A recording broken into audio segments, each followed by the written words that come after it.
Hi there! In today's video, we're going to show you how to set up driver plans. Driver billing on our platform is fully automated. You can put your drivers on multiple plans with custom commission settings. Let's add a driver plan. Find the selection Driver Plans in your Company Management tab. Press Add Plan and fill the new plan on pop-up screen. Specify plan name and period, which can be no recurring payment, 1, 7, or 30 days. Let's select the 7-day plan.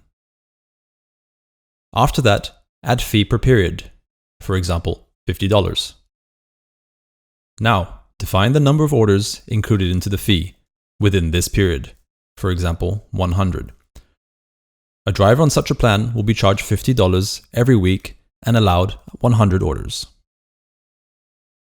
For every order above 100 within a 7-day cycle, a driver's balance will be debited as per order and transaction fee settings. Order fee can be set in percent or company currency value and is taken depending on the order source. Let's say we add 25% for both customers and operator app orders. In this case, 25% of the final trip cost will be taken from the driver's balance for each order.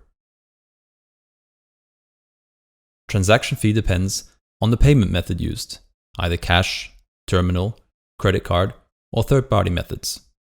If we add a $1 fee for cash transactions, a driver will be charged an extra $1 for every trip paid in cash. Now that's all set. Review the plan and press Next. After that, select the driver or drivers to put on it and press Add Subscription Plan to finalize. In case the drivers are not on a recurring plan, they will be instantly transferred to the new one. Otherwise, they have to finish their previous subscription. That's it on driver plans. See you in the next videos.